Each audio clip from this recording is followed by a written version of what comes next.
अबे धाम चली सुनिए के 45 गो रुआ गाना गौले बनी बाबा धाम के 24 घंटा में रुआ कितना मेहनत करे भैया अपन राउर गाना बैगन वाला ज्यादा बाजता गोलका ले लो लमका ले लो आ साथ साथ कोको कोला बाजता एकरा बारे में रुआ का कहे। बबुआ बिहारी के सभी दर्शक के फिर से नमस्कार बा। एक बार फिर से लेके आयल बनी global star trending star Khesari Lal Yadav ji का गाना अभी बैगन बहुत ज्यादा बज रहा बा, कोको कोला जल्दी बज रहा बा। तो आई रहो सबके बीच में भैया से दो शब्द कैमरा में डायरेक्ट फोकस कीजिए। देखिए भैया, हम सब कोई से हाथ जोड़ के नमस्कार प्रणाम करतनी। हम खेसारी लाल यादव राउर चैनल के नाम क्या है? बबुआ बिहारी न्यूज चैनल है भैया। बबुआ बिहारी न्यूज चैनल पर रौले इतना प्यार दुलार दी खेसरिया पता देते बानी लोग कि हो बारूद ऐसन आगे पड़े पानी न्यूज चैनल बढ़ो। तो भैया अपन राउर गाना बैगन वाला ज्यादा बाजता गोलका ले लो लमका ले लो आ साथ साथ कोको कोला बाजता एकरा बारे में रुआ का कहे के बा? एकरा बारे में कहे के का बा? अरे बाजता तो बजबे करी। एकरा पीछे राउर मेहनत कितना लागल बा, रुआ मेहनत कितना कइले बानी उ सभी दर्शक बबुआ बिहारी के जाने के चाहतनी कि रुआ रात दिन कितना मेहनत करेनी नया कलाकार रुआ से कुछ सीखे। जितने मेहनत करे उतने आगे बढ़े। तो माने 24 घंटा में रुआ कितना मेहनत करेनी? मेहनत हम तो मेहनत करीला कि हमरा सवासे ना मिलेला। मेहनत के पूछत रहो, हमरा छुट्टी ना मिलेला। अच्छा भैया, नया कलाकार जे आगे बढ़ रहल बा आ कभी कभी सुने में आवेला कि वहाँ लोग के गाना चुरा के गा देवे नी, तो माने ए पर का कहे के चाहतनी? देखी भैया, गाना कोई ना चोरावेला, ठीक बा।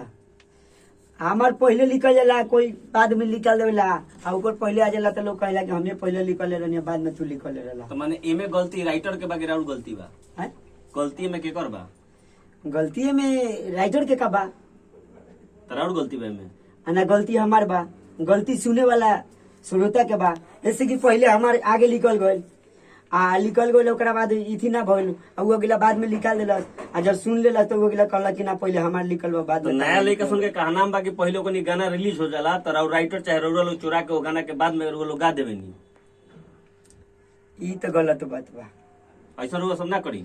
ई तो होइए ना सकता। अच्छा ये बताई भैया, रुआ के बार बार ट्रोल कइल जाता आ कहल जाता कि बैगन वाला गाना रुआ चाप के रखले रही आ जब मगहिया जवान जेल भीतर चल गए ओकरा बाद रुआ रिलीज कइनी। उ देखावे के रहला, उ जरूरियो रहला उतना। तो माने दर्शक जाने के चाहता रहे सभी कि माने रौरा चलते मगहिया जवान भीतर गइल बा। हमरा चलते उ काहे भीतर जाई? उ अपन चाल आई थी व्यवहार ना अगर अच्छा से रखी तो पब्लिक के चलते नु अगर उ चल जाई। हमरा चलते का जी? पब्लिक के चलते तो हम आगे बढ़ल बनी। तो माने सारा लोग के में कहल जाता कि खेसारी बिया के सबसे ज्यादा में अथी बा कि उहे के पैरवी से उ लोग भीतर गइल बा आ उहे के गीतकार जे बानी राउर उहा के एफआईआर कइले रही। एफआईआर कइले रहनी तो जैसन उनकर चाल बा वैसन उनकर स्वभाव मिलल बा। तो माने एकरा के एक्सेप्ट करतनी कि रौरा चलते उ लोग गइल बा।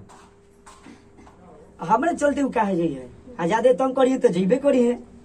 आ एक घड़ी फिर उ लोग बाहर निकलल बा तो फिर से राउर गाना के ट्रोल करता लोग बैगन वाला जोन गाना बा ओकरा के फिर से लोग ट्रोल करता आ फिर से गाली गुप्ता देता। ए पर का कहे?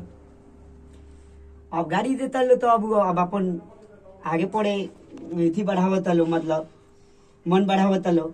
अब दूसरे माने उपाय बा का? फिर से उ लोग भीतर जाई हैं? अब तो जइबे करी, अच्छा ना मन है तो जइबे करी है। चलिए अभी राउर का तैयारी बा कौन कौन सा गाना राउर आ रहल बा ए पर दर्शक के कुछ बताई? अभी तक गाना हमार बहुत सारी आवता आ गाना आई। तो माने अभी बबे धाम चली सुनिए के 45 गो रुआ गाना गौले बनी बाबा धाम के। हाँ 45 गो तो बढ़ले बा, बात सही बा। तो माने कम बा कि ज्यादा हो गइल बा? अभी तो हमारे देखे से कमे बा। तो माने का सेंचुरी पूरा के फेर में लागल बनी? हैं? ना ऐसा बात नहीं है, हमारा पैसा से मतलब बा, हम तो बढ़ाइए देम। तो भैया अभी राउर कौन कौन मूवी आ रहल बा? मूवी तो बहुत आवता आई। तो अभी ज्यादा राउर फोकस एल्बम पर देता है ना? हाँ देखिए, हम पैसा हमारे जहाँ मिले इनकम, हम थोड़ा लालची आदमी है, जहाँ मिलता है वहाँ भी कर लेते हैं। कोई देखिए आज की ताजा खबर, खेसारी भी अपने आप के लालची बताओ तनी बबुआ बिहारी के डायरेक्ट फोकस करी आ दिखाई। हमनी के नहीं न्यूज वाला कहत हमनी पर कोई इंजाम ना लगाई, भैया डायरेक्ट कहतनी पैसा के आगे। जी बोली भैया। हम तो कहते बनी कि हम लालची आदमी हैसन, हमन के आ पैसा जहाँ भी मिली वहाँ हम अपन काम कर सकतानी। अभी एल्बम में बात एल्बम करतानी, फिल्म में मिली तो फिल्म में काम करें, जहाँ मिली वहाँ काम करें। अच्छा, आगे के कुछ प्लानिंग बताएं कि फिल्म रउरा कब तक आई, आकि अभी यही एल्बम में टिलत रहे? अभी तो एल्बम में टिलाई अभी तक। अभी एल्बम में टिलाई? हाँ। अच्छा, मन सेंचुरी पुराइए के छोड़े? हाँ जी। अच्छा, तो भैया जाते जाते हमरा बबुआ बिहारी के सभी दर्शक से दो शब्द।